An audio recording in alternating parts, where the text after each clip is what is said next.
Invitations. In my dream it was very dark, and what dim light there was seemed to be radiating from Edward's skin.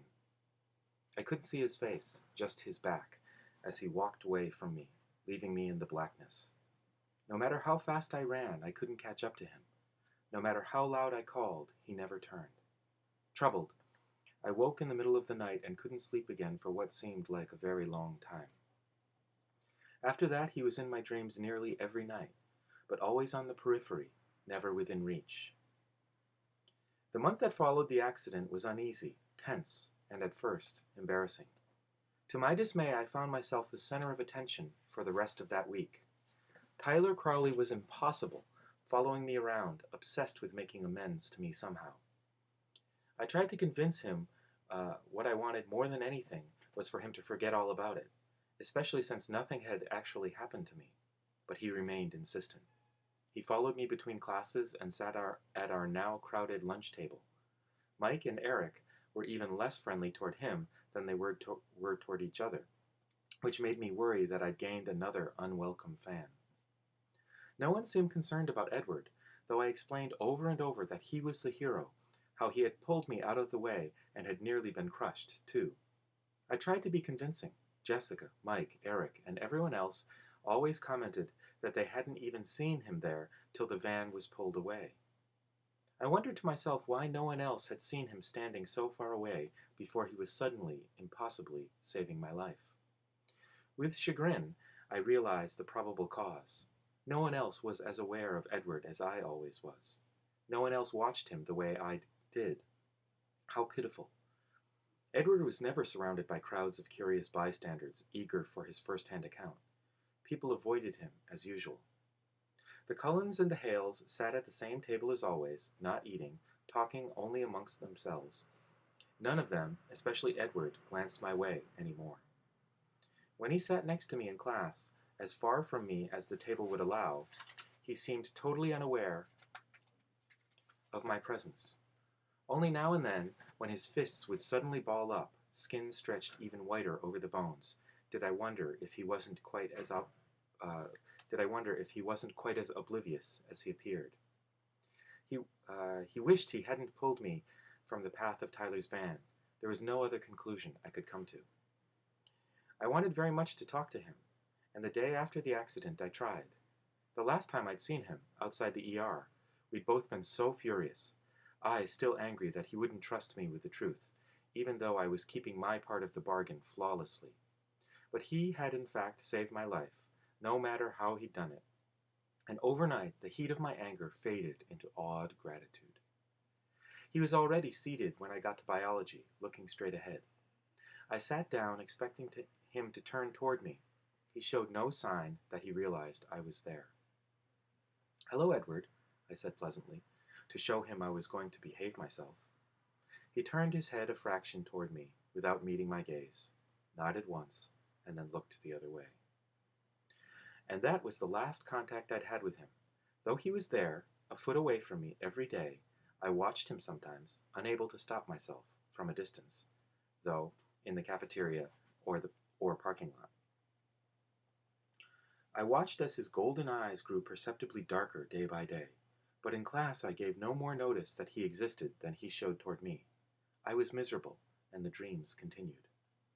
Despite my outright lies, the tenor of my emails alerted Renee to my depression, and she called a few times, worried. I tried to convince her it was just the weather that had me down. Mike, at least, was pleased by the obvious coolness between me and my lab partner. I could see he'd been worried that Edward's daring rescue might have impressed me, and he was relieved that it seemed to have the opposite effect. He grew more confident, sitting on the edge of my table to talk before biology class started, ignoring Edward as completely as he ignored us. The snow washed away for good after that one dangerously icy day. Mike was disappointed he'd never gotten to stage his snowball fight, but pleased that the beach trip would soon be possible. The rain continued heavily, though, and the weeks passed. Jessica made me aware of another event looming on the horizon. She called the first Tuesday of March to ask my permission to invite Mike to the Girls' Choice Spring Dance in 2 weeks. Are you sure you don't mind? You weren't planning to ask him, she persisted when I told her I didn't mind in the least. No, Jess, I'm not going, I assured her. Dancing was glaringly outside my range of abilities. It will be fun. Her attempt to convince me was half-hearted. I suspected that Jessica enjoyed my inexplicable popularity more than my actual company. You have fun with Mike, I encouraged. The next day I was surprised that Jessica wasn't her usual gushing self in trig and Spanish. She was silent as she walked by my side between classes, and I was afraid to ask her why. If Mike had turned her down, I was the last person she would want to tell. My fears were strengthened during lunch when Jessica sat as far from Mike as possible, chatting animatedly with Eric. Mike was unusually quiet. Mike was still quiet as he walked me to class, the uncomfortable look on his face a bad sign. But he didn't broach the subject until I was in my seat and he was perched on my desk. As always, I was electrically aware of Edward sitting close enough to touch, as distant as if he were merely an invention of my imagination. So, Mike said, looking at the floor, Jessica asked me to the spring dance. That's great! I made my voice bright and enthusiastic. You'll have a lot of fun with Jessica. Well, he floundered as he examined my smile, clearly not happy with my response. I told her I'd have to think about it. Why would you do that? I let disapproval color my tone, though I was relieved he hadn't given her an absolute no. His face was bright red as he looked down again. Pity shook my resolve. I was wondering if you might be planning to ask me. I paused for a moment, hating the wave of guilt that swept through me, but I saw from the corner of my eye Edward's head tilt reflexively in my direction. Mike, I think you should tell her yes, I said. Did you already ask someone? Did Edward notice how Mike's eyes flickered in his direction? No, I assured him. I'm not going to the dance at all. Why not? Mike demanded.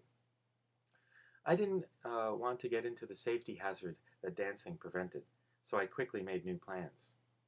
I'm going to Seattle that Saturday, I explained. I needed to get out of town anyway. It was suddenly the perfect time to go. Can't you go some other weekend? Sorry, no, I said. So you shouldn't make Jess wait any longer. It's rude.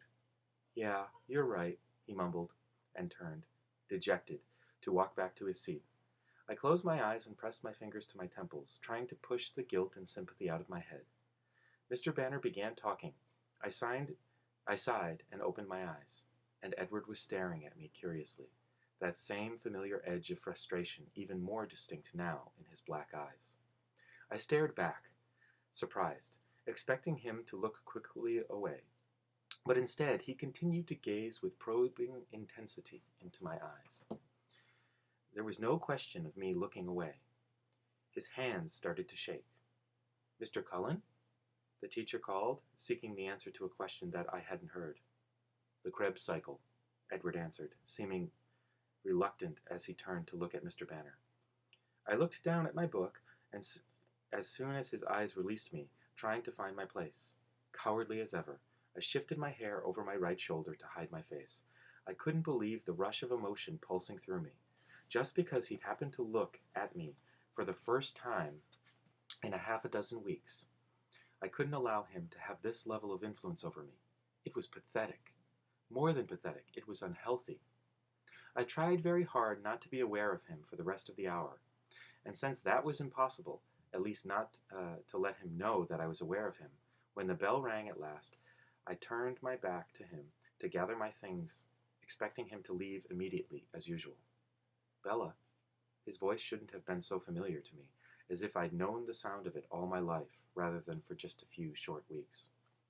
I turned slowly, unwillingly. I didn't want to feel what I knew I would feel when I looked at his too perfect face. My expression was wary when I finally turned to him. His expression was unreadable. He didn't say anything.